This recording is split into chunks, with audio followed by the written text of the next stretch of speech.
আমি বুঝলাম না, বাসাটা তো আমার একটা হাসপাতাল হয়ে গেছে। তোমার জ্বর, মায়ের জ্বর, সবাই এরকম জ্বর হলে কাজ করবো কে করবে? কেন আমি করব? মায়া, তুমি একটু কাজ করো বলে তুমি এভাবে কথা বলতেছো? আমি কি তোমাকে কাজ করতে বলছি? আমি আরো কত আশা নিয়ে তোমার জন্য গিফট নিয়ে আসলাম, এসে দেখি তুমি এভাবে পড়ে আছো। বেঁচে আছি এটাই তো অনেক কিছু। সামান্য জ্বর হলে কেউ মারা যায় না। আর আমি তোমার জন্য একটা গিফট নিয়ে আসছি, দেখো। এই যে তোমার জন্য আমি একটা ডায়মন্ড রিং নিয়ে আসছি, দেখো। রিংটা তো অনেক সুন্দর। চমক নিয়ে এখানে কেন আসছো? তুমি এভাবে কথা বলছো কেন ভাবি?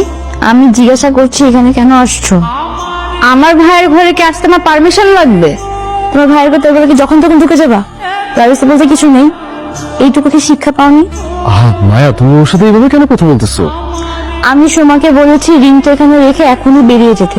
ও এখন এখানে দাঁড়িয়ে আছে কেন? ভাবি, তোমার ছোট লোক কি ভাবলে তুমি এতদিনে বের করলে? কি কি বলে শুনতে পারেন? একটু কাছে এসে বলো তো। আমি বলেছি তোমার ছোট লোক কি ভাবটা তুমি এতদিনে প্রকাশ করলে। রিংটা এখানে রেখে এখনই বেরিয়ে যাও। তুমি এটা কি করলা? কাজটা তুমি একদম ঠিক করো নাই, খুব খারাপ করছো কাজটা। বৌমা, তুমি কোন সাহসে কাল রাত্রে সোমাকে মেরেছো? ভাবি, সাহসটা একটু বেশি হয়ে গেল না? না, সাহসটা অনেক দেরিতে পারছে। তোমাকে আর সোমাকে অনেক আগে থেকে আমার শাসন করা উচিত ছিল। বৌমা, তুমি কি জানো তুমি কি বলছো? মা, আমি কিভাবে জানি? সব জানা তো আপনারাই জানেন। আমি অফিসের মেয়ে বলে আমি তো কিছুই জানি না। আপনারা শহরে বলে আপনারা সবকিছু জানেন। আমি অফিসের মেয়ে বলে সূর্যের চারিদিকে যে পৃথিবী ঘুরে সেটাও আমি জানি না। মায়া, তুমি মায়ের সাথে তর্ক করছো? না, আমি শুধু মায়ের সাথে তর্ক করছি না, আজকে তর্কটা আমার সবার সাথে।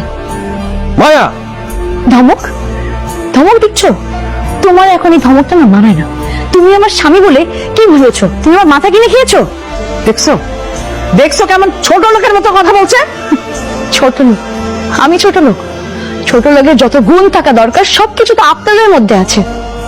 আপনারা আমাকে বাড়ির বউ মনে করে কাজের লোক বানিয়ে রেখেছেন। ভাবতেছেন আমার কোনো অনুভূতি নাই? আমি অনুভূতিহীন একটা রোবট। আমাকে যা বলবেন, যখন যা বলবেন, আমার সবকিছু করতে হবে। আমার কোনো শখ আহ্লাদ থাকবে না, আমার কোনো অনুভূতি থাকবে না। আমি অসুস্থ হতে পারবো না, কারণ কারণ আমি এই বাড়ির বউ নই। সংসার, এটা আমার সংসার।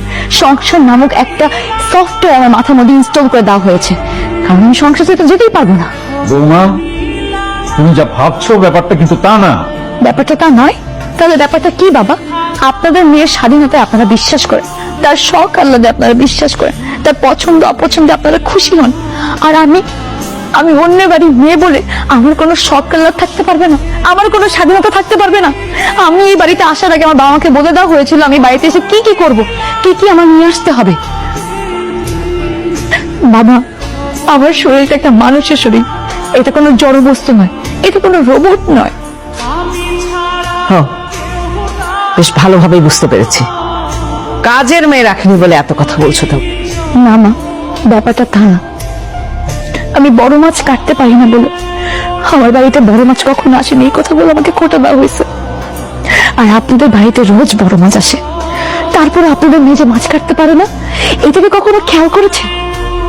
আর আপনারা প্রতিনিয়ত 5 জনে 5 রকমের ফরমাশ দেন আমাকে। 5টা ফরমাশ মিলে যে কতগুলো ফরমাশ হয়, কতটা কষ্ট হয় আমার এই ফরমাশ গুলো পূরণ করতে, এটা কখনো খেয়াল করেছেন না? মায়া, আই এম সরি। সরি? আমি তোমাদের প্রতিনিয়ত আপ্যায়ন করি, খাওয়া দাওয়া করাই। আমি রুমে আসার পর কোনদিন জিজ্ঞাসা করেছো মায়া তুমি খেয়েছো কিনা, তোমার শরীর সুস্থ কিনা, তুমি ভালো আছো? কোনদিন জিজ্ঞাসা করো নাই। আমাকে কোনদিন 1 কাপ চা বানায় খাওয়াও নাই। কেন খাওয়াবে? সব দায়িত্ব আমার। আমাকে তোমাদের সবার খেয়াল রাখতে হবে, আমার নিজেরও খেয়াল রাখতে হবে। আমি ভোর থেকে রাত অব্দি প্রতিনিয়ত কাজ করি, তারপরে কোনোদিন একটু জিজ্ঞাসা করো না আমি কেমন আছি? কারণ সব দায়িত্ব তো আমার, সব কাজ আমাকেই করতে হবে, আর কাজ না পারলে আমাকে কথা শুনতে হবে। এটা কেমন অদ্ভুত নিয়ম আমি বুঝি না। আমি এই সংসার ছেড়ে যাই না কেন মা জানেন?